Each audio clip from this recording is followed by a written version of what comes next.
Dear student, आज हम देखेंगे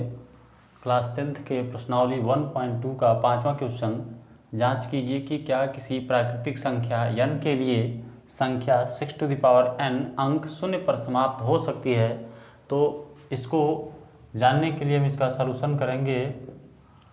सभी लोग हम जानते हैं कि अगर कहीं लिखा हो 10, आपका 20, ये 30 और ये 40, इसका अगर हम अभाज्य गुणनखंड करें यानी प्राइम फैक्टर करें तो 2 पचे आपका हो जाएगा 10, 2 दूना 4, 4 पचे आपका कितना हो जाएगा 20। और यहाँ पर हम देखें तो ये 2, 2 3 6, 6 पचे कितना हो जाएगा 30, और ये हो जाएगा 2 दूना 4, 4 दूना 8, 8 पचे कितना हो जाएगा 40। किसी भी अभाज्य किसी भी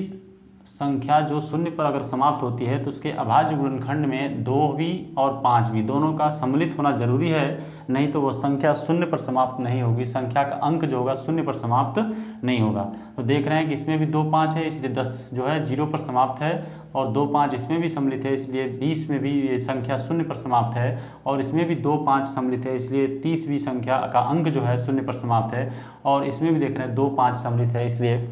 इसमें भी संख्या का अंक जो है शून्य पर समाप्त है। तो हम इसके लिए कह सकते हैं कि हम जानते हैं कि हम ये प्रश्न में कह सकते हैं कि हम जानते हैं कि यदि कोई भी संख्या प्राकृतिक संख्या शून्य पर अगर समाप्त होती है तो संख्या का अंक जो होगा संख्या के अभाज्य गुणनखंड में 2 और 5 का सम्मिलित होना जरूरी है। अतः हम कह सकते हैं कि किसी भी संख्या का अंक अगर शून्य पर समाप्त होती है तो उस संख्या के अभाज्य गुणनखंड में 2 और 5 का होना क्या है, सम्मिलित होना जरूरी है। इसलिए वह संख्या का अंक जो होगा शून्य पर समाप्त हो सकती है। अगर उस संख्या के अभाज्य गुणनखंड में 2 और 5 सम्मिलित नहीं है तो उस संख्या का अंक जो होगा शून्य पर समाप्त नहीं होगा। तो हम देख रहे हैं यहाँ पर हम कह सकते हैं कि हम जानते हैं कि कोई भी प्राकृतिक संख्या हम जानते हैं कि कोई भी प्राकृतिक संख्या शून्य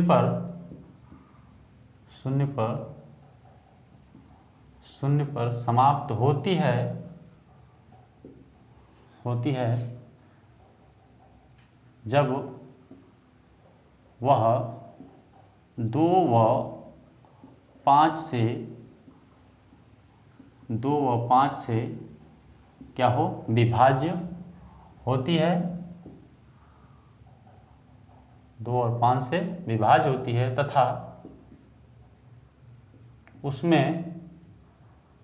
उसके अभाज्य गुणनखंड में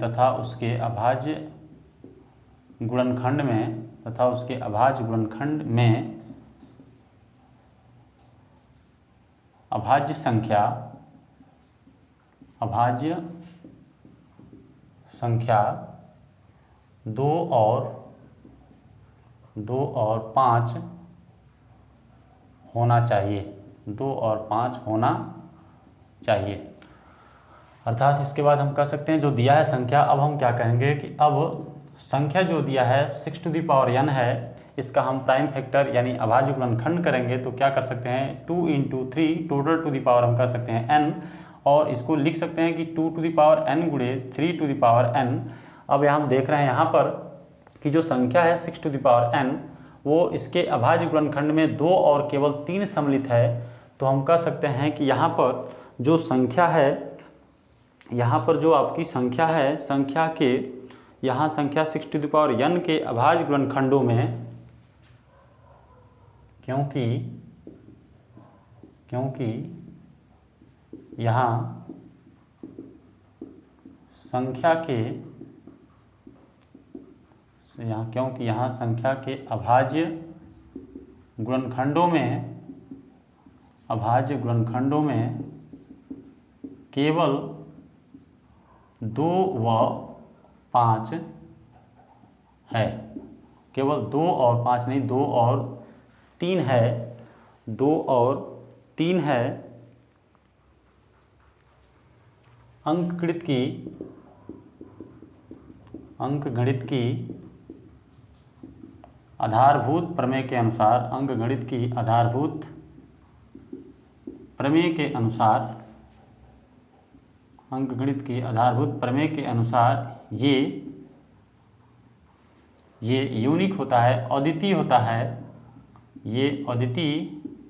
है। अद्वितीय का मतलब केवल 6n के अभाज्य गुणनखंड में केवल 2 और 3 सम्मिलित है। अतः हम कह सकते हैं कि 6n,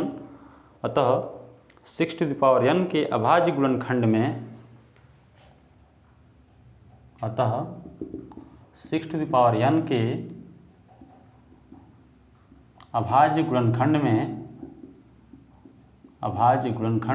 में 5 नहीं आ सकता, 5 नहीं आ सकता है, क्योंकि इसके अभाज्य गुणनखंड में केवल 2 और 3 सम्मिलित है, तो 5 नहीं है। और हमने यहाँ बोला है कि उसके अभाज्य गुणनखंड में 2 के अलावा 5 दोनों अगर सम्मिलित है तभी उस संख्या का अंक जो होगा 0 पर समाप्त होगा। तो देख रहे हैं, अतः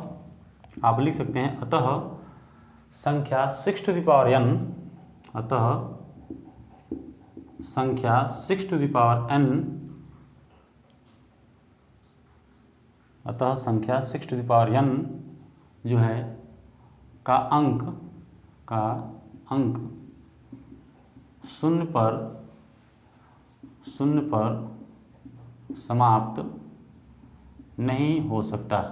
0 पर समाप्त नहीं हो सकता। इस क्वेश्चन में हमने देखा कि क्वेश्चन आपको बोला था कि जांच कीजिए कि क्या किसी प्राकृतिक संख्या n के लिए संख्या 6n अंक 0 पर समाप्त हो सकती है। तो हमने देखा यहाँ पर किसी भी, हम जानते हैं कि किसी भी प्राकृतिक संख्या, अगर कोई भी प्राकृतिक संख्या है, अगर 0 पर उसको समाप्त होना है तो उसके अभाज्य गुणनखंड में 2 और 5 का सम्मिलित होना जरूरी है। लेकिन हमने देखा यहाँ पर संख्या जो दिया है 6n दिया है, और 6n का हमने प्राइम फैक्टर यानी अभाज्य गुणनखंड किया तो 2 × 3 आया, और जबकि हमने बोला है उसके अभाज्य गुणनखंड में 2 और 5 दोनों होना चाहिए, और यहाँ पर देख रहे हैं 2 और 5 दोनों नहीं है, केवल 2 है, 5 सम्मिलित नहीं है। इसलिए कह सकते हैं कि 6n जो है इस संख्या का अंक जो है 0 पर समाप्त नहीं होगा। धन्यवाद।